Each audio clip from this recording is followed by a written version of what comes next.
Auzubillahi minash-shaytanir-rajim. Bismillahir-rahmanir-rahim. Dear students of class 8th, Assalamu alaikum wa rahmatullahi wa barakatuh. In today's class, we are going to discuss about forces are due to an interaction. Forces are due to an interaction. यानी अजकिस class मज पढ़न यम force आसान अम हसा interaction interaction क्या गो यानी हसा जो object आसान जो ऑब्जेक्ट आसान अम कर इंटरेक्ट अकिस अति हसा फोर्स शाबाश फोर्स कम्स इनटू प्ले यह समझन बाबत कि इंटरेक्शन क्या गो तो फोर्स कित पे डिपेंडेंट आसान दोन ऑब्जेक्टन हंदिस इंटरेक्शनस पे तुम कड़ियो पन किताब पेज नंबर 103 पे कह एक्टिविटी हायमज एक्टिविटी 9.2 यह एक्टिविटी अम अत मज लिखमुत कि सपोज अगर हसा कह इंसान कुन कार सत बिहित खड़ा वन सा कार पक्या गो अगर यह खड़ा बिहित गो कार पक कह यानी इस गाड़ी पक ओर योर अम खड़ा बेहन सत गाड़ी ओर योर पकान व अगर ये इंसान काम कर यह दी अत गाड़ी में दक यम युथ अत गाड़ी दक दुत the car will start to move the car will start moving in the direction of the applied force यानी यथ फोर्स मज अमिस दिवान डायरेक्शन यानी यथ डायरेक्शनस मज यह फोर्स एप्लाई करान अथ मज हसा कर कार मूव गो क्या वनो वनो A man has to push the car in order to make it move. अगर हसा अमिस यह कार ओर योर पकनावन अमिस क्या अत पे कर अमिस अत पे फोर्स एप्लाई कर तो यह कार यह हसा पका इन the direction of the force यानी यपर अत फोर्स डायरेक्शन अथ डायरेक्शन मज यह कार पका अगर तुम वो यह एक्टिविटी कौन तुम वो इस यह शख्स गो यह दिवान यथ कार दिवान दक यह कार नेर कार पक इन the direction of the force वो 9.3 यथ मज वुन यानी हू पुशज हू यानी नम कोर वन सा कोर यानी कुस कोर कह दक दिव अगर अथन कुन वो गो it seems that both the girls are pushing each other यानी नम कोर अम हसा अकिस दिवान दक यह दिवान नमिस दक यह दिवान नमिस दक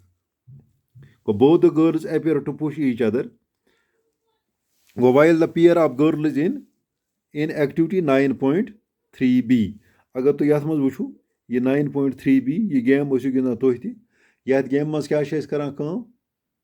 यथ गेम मज यम जो कोर अम हसा पुल करान अकिस गो इन activity number 9.3b both the girls are pulling each other यम हसा कोर अम हसा अकिस करान अम हसा पुल करान अकिस गो यत नम करान पुश अकिस यत नम करान पुल अकिस but similar is the case ये एक्टिविटी वो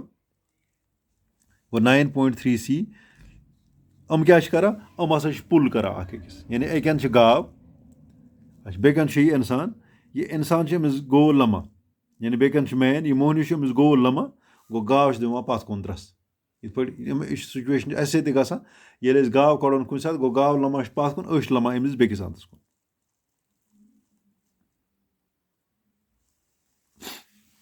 बा इत तो यत वो नम गर्ल हसा अम हसा एप्लाई करान अकिस पे फोर्स दपा यह यत तेल ट्रू ये हसा काव तो बे मैन अमन पे अगर यानी यह असूल यह प्रिंसिपल अगर एप्लाई करो दपा अमन पे ग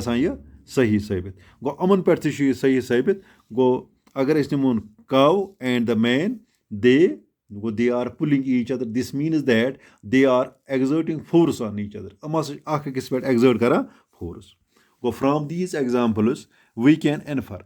उमो एग्जाम्पलों सत करो हेको इन्फर कर हेको यह समझित कि at least two objects must interact for force to come into play कि अगर हसा forces when force comes into play there is the need of the interaction between two objects यानी दोन ऑब्जेक्टन माबेन दोन चीजन माबेन हसा गस इंटरेक्शन गसन ये दोन चीजन माबेन इंटरेक्शन गस शाबाश अच्छो तो force comes into play thus an interaction of an object with another object results in a force between the two objects yani yela sa interaction gas don object gas amun span interaction gasa ati hasa chu force comes into play wa cha to samjham ki yela sa z object asan am hasa karan akh ekis pet am hasa force kara akh ekis pet apply yani amun hasa interaction gasa ati hasa force comes into play force में रात है को force क्या होगा force is any push or any pull या pull which makes an object move use से कोई object movement करना है आठ चीज़ वना या सगो force यानी सो को any push or pull यानी सो push या सो pull युस से कोई चीज़स युस से एक चीज़स movement करना है आठ चीज़ वना या सगो force आज पर ऐस कि forces are due to an interaction कोई तो इंटरेक्शन गस कर जो ऑब्जेक्ट आख अकिस नजदीक अम कर आख अकिस या पुल या पुश अति हसा फोर्स कम्स इनटू प्ले चला युस ये 9.3 या एक्सप्लोरिंग फोर्सेस यानी वो पढ़ो एक्सप्लोर फोर्सेस का जाय हम लगा तो अमन क्या नाव उन फोर्सेस आसना सो पढ़ो इंशाल्लाह आइंद इन वाले वीडियो मज तीस कर इजाजत खुदा हाफिज।